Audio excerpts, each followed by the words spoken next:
The United States Army is in a recruiting crisis and has been for some time.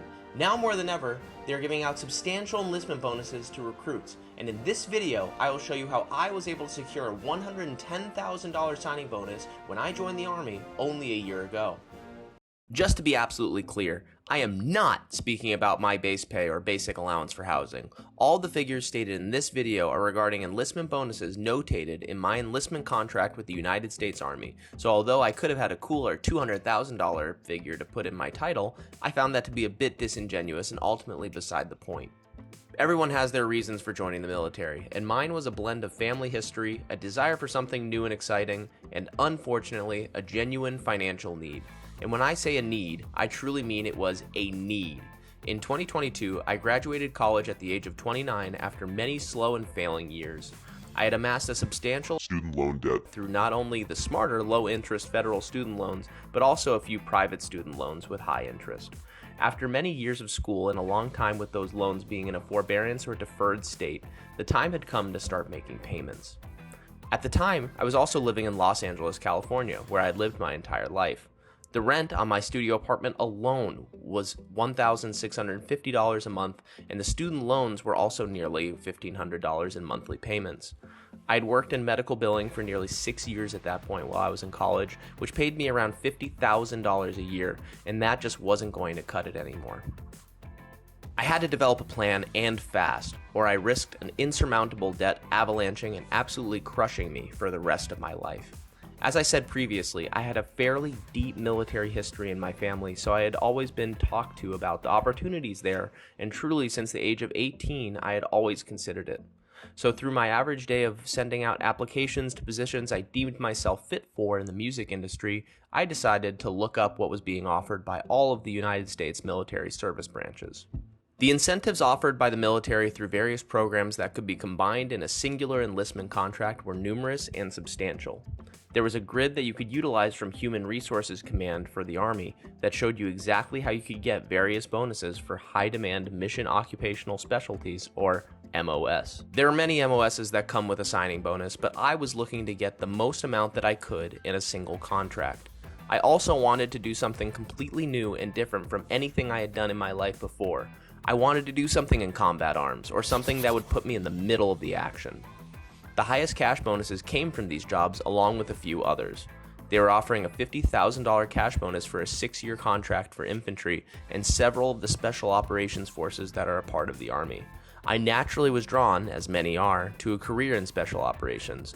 3 MOSs in this area were garnering that $50,000 figure, and they were Army Ranger, or an Option 40 contract, Special Forces Recruit, or an 18 X-ray contract, and Psychological Operations 37 Foxtrot. Now via this grid, I was also presented with some new and novel information that would solidify my desire to join the Army and solve all of my problems. I noticed a separate bonus from the cash bonuses that were offered, and it sat solely as a term in the key called the Loan Repayment Program, or LRP. I began to investigate this immediately. This program that could be mixed with other incentives was offering $65,000 to be paid directly to student loans over the course of a 3-year period. I was ecstatic. Through further research on the subject, I found out a logical but disheartening fact. If I were to sign up for one of the special operations contracts, I would not be eligible to receive any of my bonuses until completion of their training pipelines, some of which were upwards of 2 years and had a very high attrition rate. I am a physically fit and mentally tough individual, but I was not in a position to fight statistics, and I was sure there was always a time down the line that I could apply for these jobs if the calling was still there. I decided to put my sights on the 11 X-ray infantry contract and move from there. It was now time to begin the process. I had recently moved in with my parents in North Carolina so I could work and make my student loan payments while still having the ability to look for the next thing. I had found my thing. I set an appointment with a local Army recruiting office and I went in to speak with them. I discussed my background, my interests in the service, and the things I had looked into prior to even meeting with them. They immediately tried to deter me from such thoughts of extra bonuses, and they showed me places on their computer that wouldn't populate such things.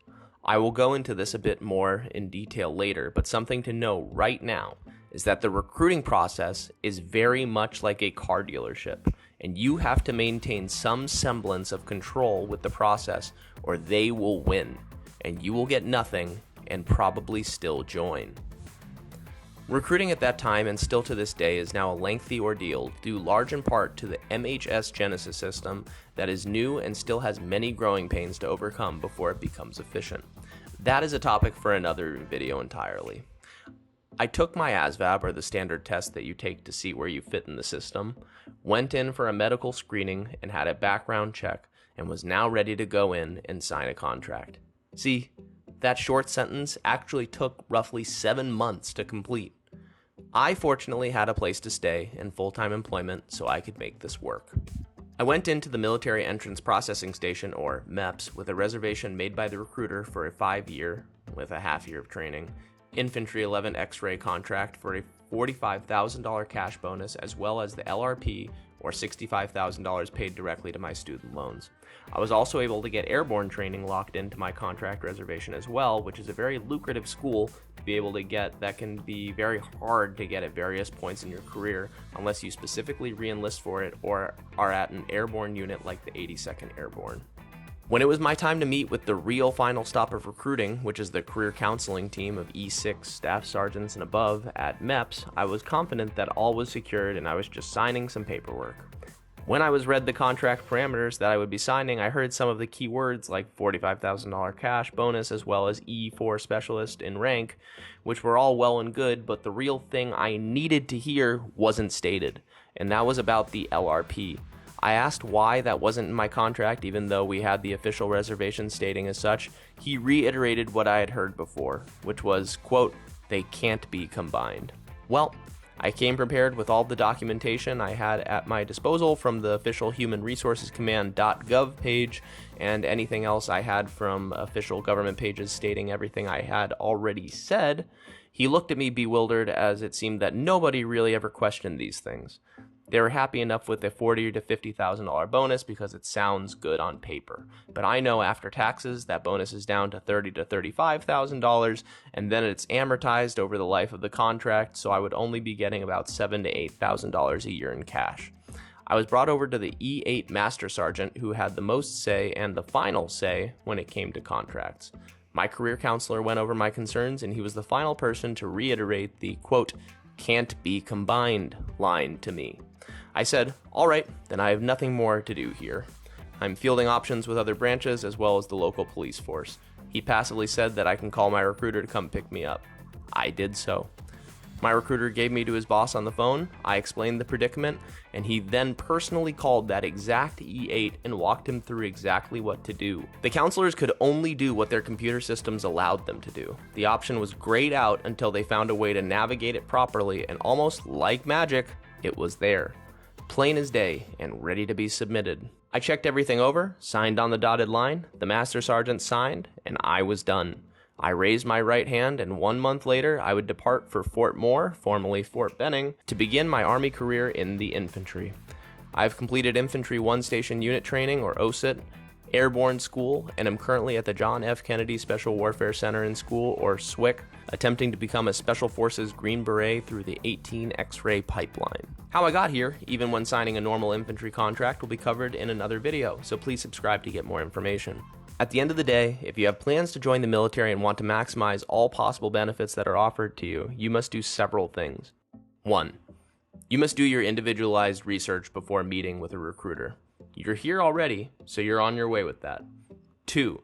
You must be diligent with recruiting personnel to try to guide conversations, always leading towards your pursuits, interests, and goals. 3. And this one is hard, but if it comes down to it, you must have the ability to walk. By this I mean you have to be able to show and remind recruiters or career counselors that they need you and you do not need them. If the facts are on your side, and we all know how recruiting numbers are, then you have all the leverage in this transaction, and you should be able to get everything that is offered per official documentation from the United States Army if it is still available. Always remember, the Army will get its worth out of you, so get everything you can out of the Army, whether it is in bonuses, benefits, or choice of training or location. I hope that you found this video informative and that it helps you get the most money and benefits out of your own recruiting process. Please like the video and subscribe for more content. I have several other topics about how Army training currently operates that will be helpful to anybody that is looking to join or has already joined and is waiting to ship out. See you in the next one.